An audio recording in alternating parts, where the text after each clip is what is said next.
road like they tryna set a trend. He's a pretender. Why are you here? The Lakers need a center. This is gonna be an unpopular opinion, but I'm completely fine with how Teen Titans the Animated Series ended. I think its conclusion was perfectly narratively satisfying, and I don't ever need or want it to continue. Partially because the official last episode of Teen Titans, Things Change, is not the episode I consider to be the series finale. I see it as more of an epilogue to the real series finale, Titans Together. The episode that was a culmination of the overarching Brotherhood of Evil story arc showed all the Titans and young heroes that we met over the course of the series banding together for a final showdown with all of the villains the Titans fought. This was their equivalent of Avengers Endgame. Wrapped up all the unresolved plot points for all the characters in the series. We saw Beast Boy finally stepping up to lead the last remaining heroes to rescue their teammates. Starfire and Robin's relationship was already wrapped up in the movie Trouble in Tokyo. Even Jinx got her little redemption arc, leaving the High Five to hook up with Kid Flash. At the end of that episode, all the villains were frozen, and the day was saved. It was over. Now, as for the real last episode, Things Change, I always saw it more as an epilogue. Y'all remember this episode, right? Where a young woman who mysteriously looks exactly like Terra shows up in the middle of the fight the Titans are having, and Beast Boy tries desperately to reconnect the bond they once had. But the more he tries, the more he realizes that this isn't the same Terra he used to know. And it ends with Beast Boy finally letting Terra go and running out to help his teammates. Now, I've seen this episode referred to by the fandom a lot as a cliffhanger, because everybody's like, but what happens to Terra? Is she really Terra? Is she really just a random girl? What happened? But that was never the point of the episode. It was never about whether or not Terra came back to life. It was about Beast Boy learning to accept the fact that, as the title suggests,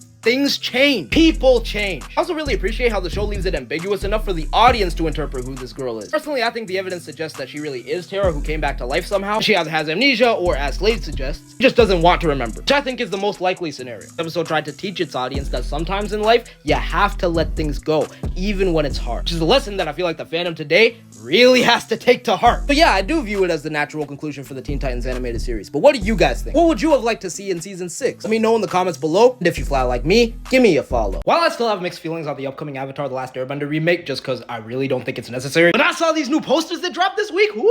This shit is tough, bro. Ain't no two ways about it. I gotta say, if the effects for the bending are as good in the show as they are in these posters, I'm 100% on board. Everything down to Katara's water bending stance, ripped directly from the cartoon. I ain't gonna lie, I was feeling a bit iffy about Aang's forehead tattoo, cause I didn't really know if it was going to translate well to live action. The way they designed his tattoo in the M. Night Shyamalan movie is like the only thing in that movie that I actually think is decent. But I gotta say, it's growing on me. I'm pretty sure I read a story somewhere that this dude lied about his ethnicity to get the role. But you know what? And this might be controversial. I think he looks close enough. But I'd understand why people who actually belong to that culture would disagree. Personally, I don't have a problem with it. Okay, Zuko, rocking the Fire Nation drip. I see you. I don't know why, but whenever I look at this image, my mind just goes back to that SpongeBob meme. But still, tough. What do you guys think about the new Avatar posters and the new live action remake? Are you excited for it? Are you nervous about it? Let me know in the comments below. And if you fly like me, give me a follow. I dare anyone to tell me that Omni-Man is not the most accurate portrayal of a boomer immigrant dad we've ever seen in a superhero story. Bro beats his son Mark within an inch of his life for daring to talk back. Left the little homie looking worse than my back feels when I sleep on the wrong side. Then the very next time he sees him, after leaving him with all this emotional trauma and baggage, I was just like, oh hey son, how are you? It's been a while. Like nothing happened. Like he didn't just finish giving Mark the most brutal Mortal Kombat fatality smackdown that'll make what the Joker did to Jason Todd look like a game of patty cake. And I was just like, yeah, that happened, and I feel guilty about it, but I'm not gonna like apologize for it or try to make amends. But what I am gonna do is trick you into visiting me, knowing full well I'm the last person in the multiverse you want to see right now. So I can emotionally manipulate you into getting along with my second family that you had no idea about until literally right now. Oh yeah, surprise by the way. I'm also gonna take this opportunity to pass on all the generational trauma and baggage that I've accumulated onto you. And the best part is you don't even get a say in it. You don't get to choose whether you forgive me or not. I just expect you to do it. Because I brought you into this world and you can be damn sure I can take you out. If that ain't some classic boomer dad math right there, I don't know what is.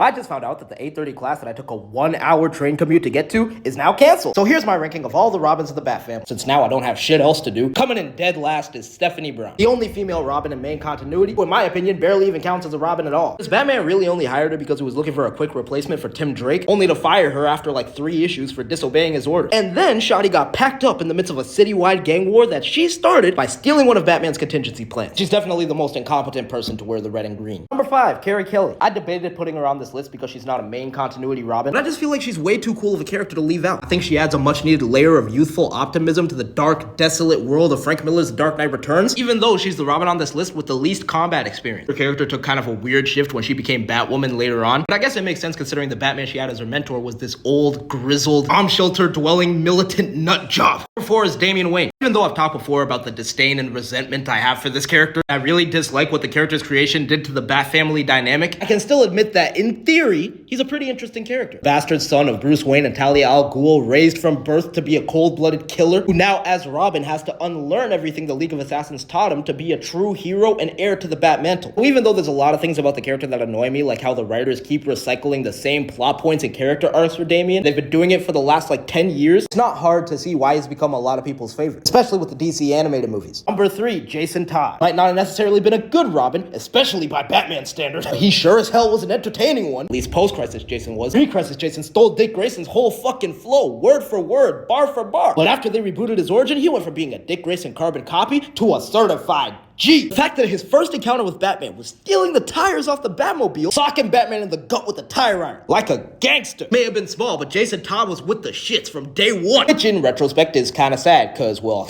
look where it got him. Number 2 is Tim Drake, who, if I recall correctly, is the Robin who had the longest tenure in the suit. The best detective in the Bat family behind Bruce Wayne himself, earned that title off the rip by deducing Bruce Wayne and Dick Grayson's secret identity. Also the Robin who had the longest ongoing solo series, fans got to watch over the years grow into a strong, fierce, and capable leader. I feel like Tim Drake was introduced in a period in comics where legacy characters were given the time and space they needed to grow. Characters like Kyle Rayner, Bart Allen, Connor Kent, Wally West Flash. But unfortunately, like most of these characters, Tim would later be rendered irrelevant by the short-sighted agendas of writers who had their own characters they wanted to focus on. But that's neither here nor there. And number 1, was there ever any doubt? Dick Grayson. I just feel that him and Batman had the best dynamic because of how their personalities complemented each other. Grayson is pretty much everything Batman isn't. Optimistic, trusting. Having Grayson as his sidekick taught Batman just as much about life as he taught him. And after he left the nest, Grayson would then go on to be one of the best heroes the DC universe has ever seen. What do you guys think? Who's your favorite Robin? Let me know in the comments below. And if you fly like me, give me a follow. Y'all, how is it that What If Season 3 is going to be our first time seeing Sam Wilson as Captain America since he picked up the shield in 2021? It's been 3 years since he's been in an MCU project. The fact that for all that time they've been doing absolutely nothing with his character, just another example of the poor creative direction and lousy planning of the last 2 phases. After they spent 6 episodes of Falcon and the Winter Soldier building Sam up so he could take on that role, you would think he'd become a really important character that Marvel would want to push. But no. Instead, we're gonna make projects about Z-list characters like Echo and Ironheart and the Eternals. Characters who have next to no relevance to the overarching narrative of the MCU. Y'all spent 2 seasons of What If just glazing Captain Carter, a character who didn't even exist in the comics, even giving her a live-action appearance in Doctor Strange 2. You're telling me in all that time you couldn't give my man Sam not 1 cameo? I don't buy it. Now don't get me wrong, I don't have a problem with introducing some new characters here and there, but they shouldn't come at the expense of characters who should be having larger roles to play. And it's not just him. We still don't have a release date for the sequel to Shang-Chi, who we also haven't seen in 3 years. Moon Knight's been put on the back burner. The Skrulls plotline is going absolutely nowhere. Sharon Carter's The Power Broker plotline is going absolutely nowhere. Now I'm supposed to be excited they're folding in the X-Men and the Fantastic Four? They can't even manage the characters they have. It's just mind-boggling, man. It really is. What do you guys think? Are you as frustrated as I am by how Marvel's been squandering the potential of characters like Sam Wilson, Captain America, or Shang-Chi? What did you think of What If Season 2? Because God knows I don't have time to watch that. Let me know in the comments below. And if you fly like me, give me a follow.